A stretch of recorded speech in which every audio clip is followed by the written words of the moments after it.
Tu viens encore de péter un câble pour un truc ridicule. Peut-être que quelqu'un a coupé ta file au supermarché et tu as passé les 2 heures suivantes à imaginer ce que tu aurais dû lui dire. Ou peut-être que ton patron a fait un commentaire anodin et maintenant tu es convaincu que tu vas te faire virer. Ou alors c'est ton partenaire qui n'a pas répondu assez vite à ton message et voilà que tu planifies déjà ta vie de célibataire. Toutefois, Et devine quoi? tu n'es pas faux. Tu es juste humain. Un humain avec un cerveau émotionnel qui a pris le contrôle de ta vie. Mon ami, bienvenue sur Esprit Stoïcien, la chaîne qui transforme la sagesse millénaire en outil pour ta vie moderne.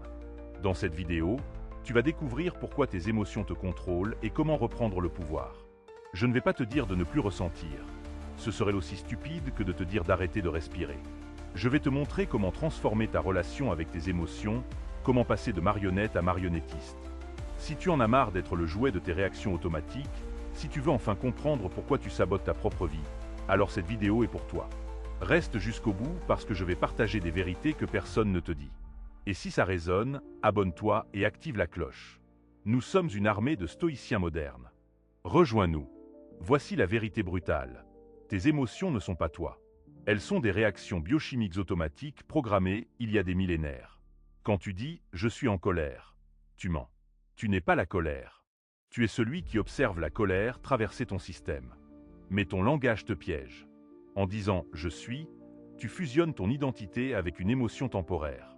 Et cette fusion, c'est exactement ce qui te rend esclave. Imagine que tu es une maison et que les émotions sont la météo.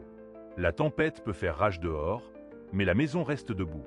Le problème, c'est que tu t'es identifié à la météo. Tu penses que tu es la tempête. Alors quand elle arrive, tu paniques, tu t'agites, tu essaies de la contrôler. Mais tu ne peux pas contrôler la météo. Tu peux juste t'assurer que ta maison est solide. Les stoïciens l'ont compris il y a 2000 ans. Marc Aurèle, l'empereur le plus puissant du monde antique, écrivait dans son journal personnel. Tu as le pouvoir sur ton esprit, pas sur les événements extérieurs. Réalise cela et tu trouveras la force. Pas sur les événements, pas sur les émotions. Sur ton esprit, sur ta réponse. C'est la seule chose que tu contrôles vraiment. Ton cerveau émotionnel, l'amygdale, réagit en 11 millisecondes. Ton cerveau rationnel, le cortex préfrontal, prend 600 millisecondes. Tu es en retard de presque une demi-seconde sur tes propres émotions. Pendant ce temps, ton corps a déjà inondé ton système de cortisol, d'adrénaline, de toutes ces hormones qui te préparent à fuir ou à te battre. Et maintenant tu dois gérer les conséquences d'une réaction automatique conçue pour échapper à un lion, pas pour répondre à un email passif-agressif. Voici ce que personne ne te dit, l'esclavage émotionnel est confortable. Ça te donne une excuse parfaite pour ne jamais changer. Je ne peux pas m'en empêcher, c'est plus fort que moi. C'est du bullshit. Tu peux t'en empêcher. Le problème, c'est que ça demande un effort conscient et constant. C'est plus facile de blâmer tes émotions que d'assumer la responsabilité de tes réactions. Chaque fois que tu dis « il m'a énervé », tu donnes ton pouvoir. Tu transformes l'autre personne en marionnettiste et toi en marionnette. La vérité stoïcienne. Personne ne peut te mettre en colère sans ta permission. La colère est ta réponse à un stimulus externe. Entre le stimulus et la réponse, il y a un espace. Dans cet espace se trouve ton pouvoir. Mais tu dois apprendre à voir cet espace, à le reconnaître, à l'utiliser. Tes émotions sont des messagers, pas des maîtres. La peur te dit qu'il y a peut-être un danger. La colère te dit qu'une limite a été franchie. La tristesse te dit qu'il y a quelque chose à pleurer. Ce sont des informations utiles. Mais tu as transformé les messagers en dictateurs. Tu obéis à chaque impulsion émotionnelle comme si c'était un ordre divin. C'est comme si le facteur qui livre ton courrier décidait maintenant comment tu vis ta vie. La société moderne t'a appris à valoriser tes émotions au-dessus de tout. Suis ton cœur, exprime tes sentiments, sois authentique. Ces conseils semblent sains, mais ils sont dangereux quand tu es esclave de tes émotions. Parce que suivre un cœur anxieux te mène à l'évitement. Exprimer des sentiments toxiques blesse les autres. Être authentiquement impulsif détruit ta vie. L'authenticité sans sagesse, c'est juste de l'immaturité avec un joli nom. Ton addiction aux émotions fortes est réelle. Ton cerveau est accro au drame. Chaque montagne russe émotionnelle te donne un shoot de neurotransmetteurs. Même les émotions négatives créent une forme de plaisir pervers. C'est pour ça que tu retournes vers les mêmes situations toxiques. C'est pour ça que tu crées des problèmes quand tout va trop bien. Ton cerveau préfère le chaos intense au calme ennuyeux. Il a été entraîné pendant des années à associer l'intensité émotionnelle à être vivant. Voici la réalité que tu dois accepter. Tes émotions mentent. Constament. Elles te racontent des histoires basées sur des données incomplètes et des traumas passés. Ta peur te dit que tu vas mourir quand tu dois parler en public. Ton anxiété te dit que tout va s'effondrer alors que tout va bien. Ta colère transforme des inconvénients mineurs en agressions personnelles. Tes émotions sont des narrateurs peu fiables, mais tu les crois comme si c'était la vérité absolue. Le problème avec la culture de la validation émotionnelle, c'est qu'elle confond reconnaître avec obéir. Oui, tes émotions sont valides dans le sens où elles existent et méritent d'être reconnues. Non, ça ne signifie pas que tu dois leur obéir. Tu peux reconnaître que tu ressens de la colère sans envoyer ce message destructeur. Tu peux valider ta peur sans annuler ce voyage. La reconnaissance n'est pas la capitulation. Les stoïciens avaient un exercice, la proméditatio malorum, la préméditation des mots. Ils imaginaient les pires scénarios pour désensibiliser leurs réactions émotionnelles. Pas pour devenir pessimistes, mais pour enlever le pouvoir de surprise aux événements négatifs. Si tu as déjà mentalement vécu la perte, la rupture, l'échec, alors quand ça arrive, ton système émotionnel ne panique pas. Il reconnaît simplement « Ah, voilà ce scénario que j'avais prévu ». Cette pratique te libère de la tyrannie de la peur anticipée. Ta colère est souvent de la douleur déguisée. Sous la rage, il y a presque toujours une blessure. Quelqu'un a touché quelque chose de sensible en toi. Mais la colère est plus facile que la vulnérabilité. Elle te donne l'illusion du contrôle et de la force. Alors ton cerveau la préfère. Le problème, c'est que la colère constante t'isole. Les gens autour de toi marchent sur des œufs. Ils arrêtent d'être authentiques. Tu crées exactement la solitude que tu essayais d'éviter. Cette idée que tu dois laisser sortir tes émotions est partiellement vraie et dangereusement fausse. Oui, la répression totale est toxique. Mais l'expression brute et sans filtre l'est aussi. Les études montrent que les gens qui ventilent leur colère deviennent plus colériques, pas moins. Chaque explosion renforce les circuits neuronaux de la colère. Tu t'entraînes à être plus réactif. La vraie solution, reconnaître l'émotion, comprendre son message, choisir une réponse sage. Ton besoin constant de te sentir bien te rend malheureux. Tu as développé une intolérance à l'inconfort émotionnel. Le moindre malaise devient insupportable. Alors tu cherches des échappatoires, alcool, drogue, sexe, shopping, réseaux sociaux, nourriture. N'importe quoi pour ne pas sentir ce que tu sens. Mais cette stratégie d'évitement amplifie le problème. Parce que les émotions non traitées ne disparaissent pas. Elles s'accumulent. Elles fermentent. Elles deviennent toxiques. La vraie force émotionnelle, c'est la capacité à tolérer l'inconfort. Les stoïciens pratiquaient l'ascèse volontaire. Ils dormaient sur des planches dures. Ils mangeaient des repas simples. Ils s'exposaient au froid. Pas par masochisme, mais pour entraîner leur capacité à supporter l'inconfort. Pour que quand la vie leur imposait des difficultés, ce ne soit pas un choc. Tu peux adapter cette pratique. Médite même quand tu n'en as pas envie. Fais de l'exercice quand c'est difficile. Aie des conversations inconfortables. Entraîne ton muscle de la tolérance à l'inconfort. Tes émotions sont amplifiées par ton récit intérieur. Ce n'est pas l'événement qui te détruit, c'est l'histoire que tu te racontes sur l'événement. Quelqu'un ne répond pas à ton message. Fais brut. Mais ton cerveau ajoute, il ne m'aime plus. Je suis rejeté. Je vais finir seul.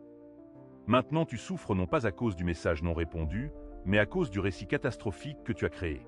Épictète disait, ce ne sont pas les choses qui troublent les hommes, mais les jugements qu'ils portent sur ces choses. Change le récit, change l'émotion. Ton obsession du bonheur te rend malheureux. Le bonheur n'est pas un état permanent. C'est une émotion passagère comme toutes les autres. Mais la société moderne t'a vendu le bonheur comme but ultime. Alors tu te sens défaillant quand tu n'es pas heureux. Les stoïciens ne cherchaient pas le bonheur. Ils cherchaient l'ataraxie, la tranquillité d'esprit. Pas l'absence d'émotions négatives, mais l'absence de turbulence émotionnelle.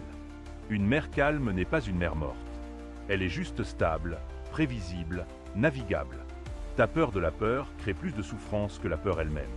Tu as peur d'avoir peur. Alors tu évites tout ce qui pourrait déclencher la peur. Tu rétrécis ta vie. Tu construis des murs de plus en plus hauts. Mais les murs qui te protègent deviennent aussi les barreaux de ta prison. Les stoïciens avaient une approche différente. Ils se familiarisaient avec leur peur. Ils les observaient. Ils les étudiaient. La peur perd son pouvoir quand tu arrêtes de la fuir. Voici une vérité que tu dois intégrer. L'inconfort émotionnel ne te tuera pas. Jamais personne n'est mort d'anxiété pure. Ton cerveau te fait croire que c'est une urgence mortelle, mais c'est un mensonge. Tu peux survivre à n'importe quelle émotion. Elles ont toute une durée de vie limitée. Une émotion non nourrie par ton récit dure 90 secondes. 90 secondes. Après, c'est ton esprit qui la maintient en vie en la ressassant, en l'analysant, en construisant des scénarios autour d'elle. Ta jalousie est le signe que tu as externalisé ta valeur. Tu mesures ta valeur à travers le regard des autres, leur réussite, leur possession. Alors quand quelqu'un a plus que toi, ton système nerveux enregistre une menace existentielle. Mais la vraie sécurité intérieure ne dépend jamais de la comparaison. Les stoïciens pratiquaient la mort fati, l'amour du destin. Ils aimaient ce qui leur arrivait, pas ce qui arrivait aux autres. Ta seule compétition, avec toi-même d'hier. Ton besoin d'avoir raison émoussant tout te coûte des relations. Tu préfères avoir raison que d'être en paix. Ton ego se nourrit de la victoire, même quand cette victoire détruit l'intimité. Mais quelle victoire pyrrhique! Tu as raison tout seul dans une pièce vide.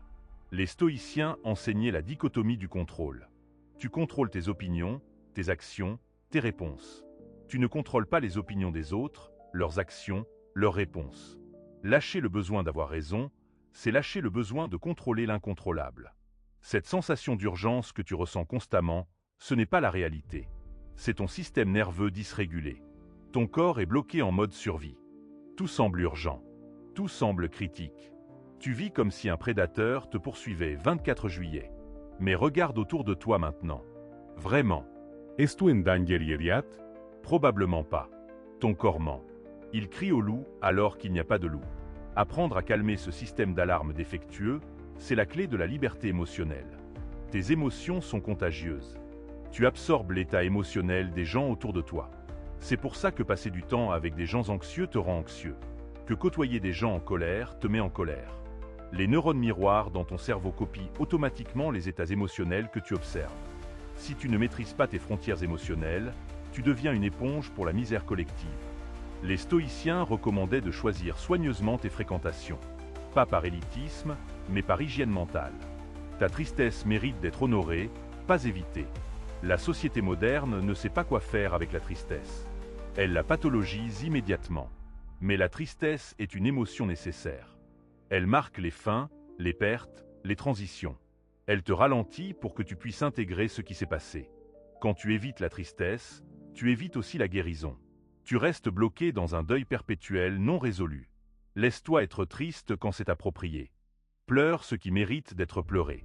Puis lève-toi et continue. Ton incapacité à dire non est une forme d'esclavage émotionnel.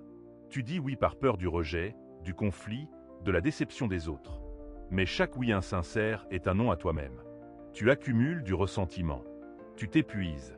Tu deviens une version édulcorée de toi-même conçue pour plaire aux autres. Les stoïciens valorisaient l'intégrité au-dessus de la popularité. Mieux vaut être détesté pour qui tu es que d'être aimé pour qui tu n'es pas. Cette culpabilité chronique que tu ressens, ce n'est pas de la conscience morale.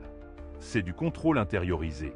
Quelqu'un, à un moment, t'a appris que la culpabilité était le prix de ton existence. Maintenant, tu te sens coupable d'exister, de prendre de la place, d'avoir des besoins.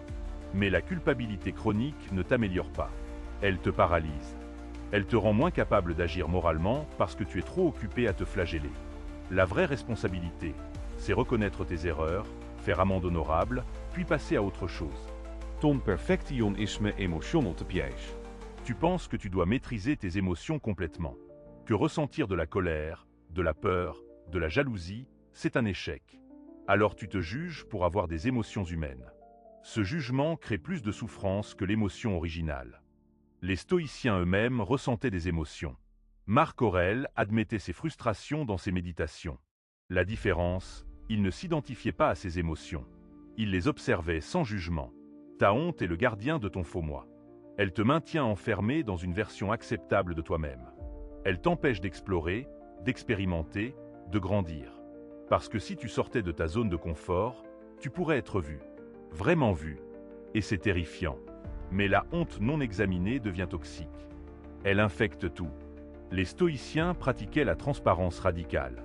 Sénèque écrivait ses lettres sachant qu'elles seraient lues. Il vivait comme si tout le monde le regardait. Pas par exhibitionnisme, mais pour éliminer l'écart entre qu'il était en public et en privé. Ton besoin de certitude émotionnelle est une prison.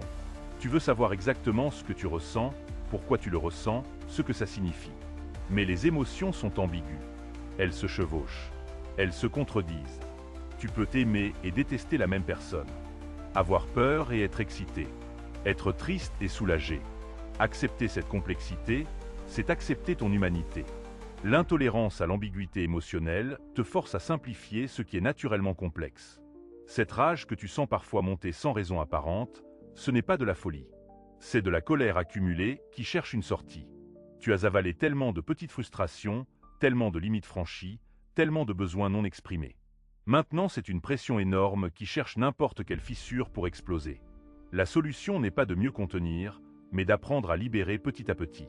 À exprimer les petites frustrations avant qu'elles deviennent un volcan. Ton optimisme forcé est aussi toxique que le pessimisme. Cette injonction à avoir le positif dans tout, à transformer les obstacles en opportunités, c'est du déni déguisé en sagesse. Parfois les choses sont juste merdiques. Pas de leçons cachées. Pas de bénédiction déguisée. Juste de la merde pure. Les stoïciens étaient réalistes, pas optimistes. Ils voyaient les choses telles qu'elles étaient, pas telles qu'ils voudraient qu'elles soient. C'est cette clarté brutale qui leur donnait la force d'agir. Ta nostalgie est une forme d'évitement. Tu idéalises le passé pour ne pas affronter le présent. Mais cette version du passé que tu chéris n'a jamais existé. Ton cerveau a filtré les difficultés, gardé seulement les bons moments. Tu compares ce passé édité à ton présent brut. Évidemment que le présent perd. Marc Aurèle écrivait « N'attends pas la république idéale de Platon. Contente-toi du plus petit progrès. » Vis dans ce moment, imparfait mais réel. Ton cynisme est de l'idéalisme blessé. Tu étais peut-être naïf avant. Tu croyais au bien, à la justice, à l'amour. Puis tu as été déçu.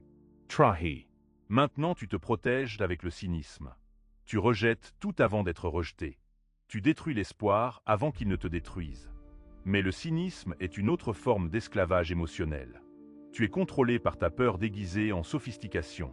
Le vrai courage, c'est rester ouvert malgré les blessures. Tes émotions sont amplifiées par ton état physique. Quand tu es fatigué, affamé, déshydraté, tout semble pire. Ton cerveau n'a pas les ressources pour réguler correctement. Alors des contrariétés mineures deviennent des catastrophes. Avant de te laisser emporter par une tempête émotionnelle, vérifie les bases. As-tu dormi? Mange. Bu de l'eau?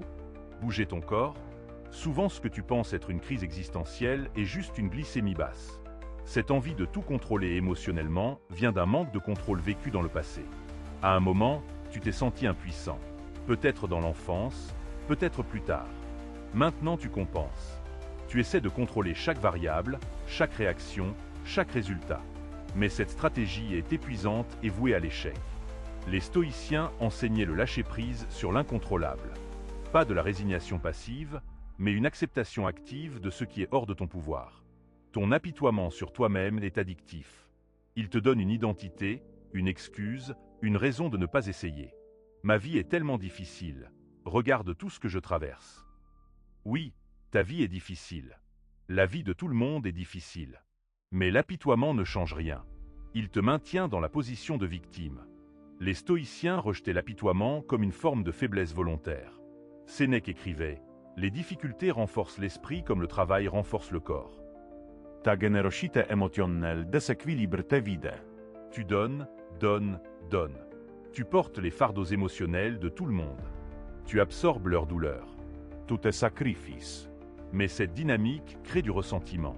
Tu attends secrètement que les autres te rendent l'appareil. Quand ils ne le font pas, tu te sens utilisé. Le problème, tu n'as jamais communiqué tes besoins. Tu as juste assumé que ton sacrifice créerait une dette. Mais personne ne t'a demandé de te sacrifier. Cette peur de la médiocrité qui te consume, ce n'est pas de l'ambition. C'est de la terreur existentielle. Tu as peur que si tu n'es pas exceptionnel, tu n'auras pas de valeur. Que l'amour est conditionnel à la performance. Alors tu t'épuises à essayer d'être extraordinaire. Mais voici la vérité libératrice. Tu as le droit d'être ordinaire. La plupart des vies heureuses sont ordinaires. Pas de prix Nobel. Pas de millions d'abonnés. Juste des vies bien vécues, avec amour et intention. Ton besoin constant de distraction émotionnelle cache quelque chose. Quand tu es seul avec tes pensées, quelque chose d'inconfortable émerge. Alors tu scrolles, tu binges, tu consommes. N'importe quoi pour remplir le silence. Mais ce silence contient les réponses que tu cherches. Dans ce vide, tu peux enfin t'entendre. Les stoïciens pratiquaient la solitude intentionnelle. Pas l'isolement, mais des moments réguliers seuls avec soi-même. C'est dans ce silence que tu découvres qui tu es vraiment. Ta rancœur est du poison que tu bois en espérant que l'autre meure. Chaque jour, tu ressasses l'injustice. Tu nourris ta cholerę. Tu planifies une revanche qui ne viendra peut-être jamais. Pendant ce temps, l'autre personne vit sa vie, probablement inconsciente de ton tourment. Tu es le seul à souffrir. Le pardon n'est pas pour l'autre. C'est pour toi. Ce n'est pas dire que ce qu'ils ont fait était acceptable. C'est décider que tu ne donneras plus de pouvoir à cet événement passé. Cette sensation de vide que tu essaies de remplir avec des émotions fortes, c'est ton âme qui réclame du sens. Tu t'es coupé de ce qui compte vraiment. Tu vis à la surface. Les émotions intenses te donnent l'illusion de profondeur. Mais c'est comme remplacer la nourriture par des bonbons. Ça donne un rush, puis ça te laisse encore plus vide. Les stoïciens trouvaient le sens dans la vertu, pas dans l'intensité. Dans l'action juste, pas dans la sensation forte. Ton besoin d'être compris par tout le monde est irréaliste et t'isole. Tu epeliues. Tu justifies. Tu te defends. Tu veux que chacun voie ton point de vue. Mais certaines personnes ne comprendront jamais. Pas par malveillance, juste par limitation. Leurs expériences, leur câblage, leurs perspectives sont trop différents. C'est ok. Tu n'as pas besoin d'être compris par tous. Tu as besoin d'être compris par quelques-uns qui comptent vraiment. Cette anxiété de performance qui te ronge, c'est la peur d'être vu tel que tu es. Si tu échoues, ils verront que tu n'es pas aussi bon que tu prétends. Alors tu évites. Ou tu surprépares jusqu'à l'épuisement. Ou tu sabotes pour avoir une excuse. Mais l'échec n'est pas l'exposition de ton incompétence. C'est une information sur ce qui ne marche pas. Les stoïciens voyaient l'échec comme un professeur, pas comme un juge. Ton besoin de sauver les autres est souvent de l'évitement. C'est plus facile de réparer les problèmes des autres que d'affronter les tiens. Tu trouves ton identité dans le rôle de sauveur. Mais ce rôle épuise et crée de la codépendance. Les gens que tu sauves ne grandissent pas. Toi non plus. Vous êtes tous coincés dans cette danse toxique. La vraie aide, c'est donner des outils, pas faire le travail à la place de l'autre. Cette impression que tout le monde te juge constamment, c'est de la projection. Tu te juges sévèrement, alors tu assumes que les autres font pareil. Mais voici la vérité brutale. Les gens pensent rarement à toi. Ils sont trop occupés à penser à eux-mêmes, à leurs propres anxiétés. Tu n'es pas le centre de leur univers. C'est à la fois humiliant et libérateur. Humiliant parce que tu n'es pas si important. Libérateur parce que tu peux arrêter de te soucier de leur jugement imaginaire. Ton sarcasme chronique est un bouclier. L'ironie te protège de l'authenticité. Si tout est une blague, rien ne peut te blesser. Mais cette stratégie crée une distance. Les gens autour de toi ne savent jamais ce que tu ressens vraiment. Tu deviens inaccessible. L'intimité nécessite la vulnérabilité. Le sarcasme constant tue l'intimité. Il te garde en sécurité mais seul. Ta recherche frénétique de validation externe te maintient en cage. Combien de likes, combien de compliments, combien d'approbations. Tu as externalisé ta valeur. Tu es devenu dépendant de l'approbation des autres comme un drogué de sa dose. Mais cette source est instable. Elle fluctue selon les humeurs, les tendances, l'algorithme. Ta valeur ne peut pas dépendre de forces externes. Elle doit venir de l'intérieur, de ton intégrité, de tes actions alignées avec tes valeurs. Cette terreur de l'abandon qui gouverne tes relations, elle vient probablement d'un abandon réel dans le passé. Maintenant, tu agis de façon qui crée exactement ce que tu crains. Tu deviens collant, contrôlant, jaloux. Tu étouffes. Tu testes constamment, m'aimes-tu vraiment? Mais ces tests poussent les gens à partir. Tu crées une prophétie autoréalisatrice. La solution, guérir la blessure originale, pas contrôler le comportement des autres. Ton épuisement compassionnel n'est pas de l'égoïsme. C'est un signal que tu as dépassé tes limites. Tu ne peux pas verser à partir d'une tasse vide. Tu ne peux pas aider les autres si tu es toi-même en ruine. Prendre soin de toi n'est pas égoïste. C'est nécessaire. Les stoïciens enseignaient l'équilibre. Aide les autres, oui, mais pas au prix de ta propre destruction. Cette réactivité émotionnelle que tu as développée, c'est un pattern appris. Dans ton passé, être réactif était nécessaire. Peut-être pour attirer l'attention, peut-être pour te défendre. Mais maintenant tu réagis automatiquement à tout. Chaque stimulus déclenche une avalanche. Ce pattern peut être désappris. Tu peux créer un nouvel automatisme. Mais ça demande de la pratique consciente, répétée, patiente. Ta peur de l'échec est pire que l'échec lui-même. Tu passes plus de temps à t'inquiéter de l'échec qu'à échouer réellement. Et pendant ce temps, tu n'essaies rien. Tu restes dans la zone de sécurité. Mais cette zone rétrécit chaque jour. Bientôt, elle devient une cellule. Les stoïciens pratiquaient le courage au quotidien. Pas l'héroïsme grandiose, mais de petits actes courageux quotidiens. Parle quand tu as peur. Essaie quand tu pourrais échouer. Commence. Si tu es arrivé jusqu'ici, tu as déjà fait le plus difficile, accepter que quelque chose doit changer. La plupart des gens passent leur vie entière esclaves de leurs émotions sans même réaliser qu'une autre voie existe. Toi, tu es diferente. Tu cherches, tu questionnes, tu veux te libérer. Voici la dernière vérité stoïcienne. Tu ne contrôleras jamais complètement tes émotions. Elles continueront à surgir. La colere viendrà. La peur viendra. La tristesse viendrà. Mais tu peux contrôler ta relation avec ces émotions. Tu peux observer au lieu de fusionner. Tu peux choisir tes actions malgré tes sentiments. Tu peux vivre selon tes valeurs même quand tes émotions te poussent ailleurs. La liberté n'est pas l'absence d'émotion. C'est l'espace entre l'émotion et l'action.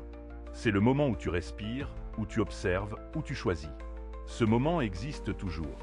Tu dois juste apprendre à le voir, à le reconnaître, à l'habiter. Tu n'es pas tes émotions.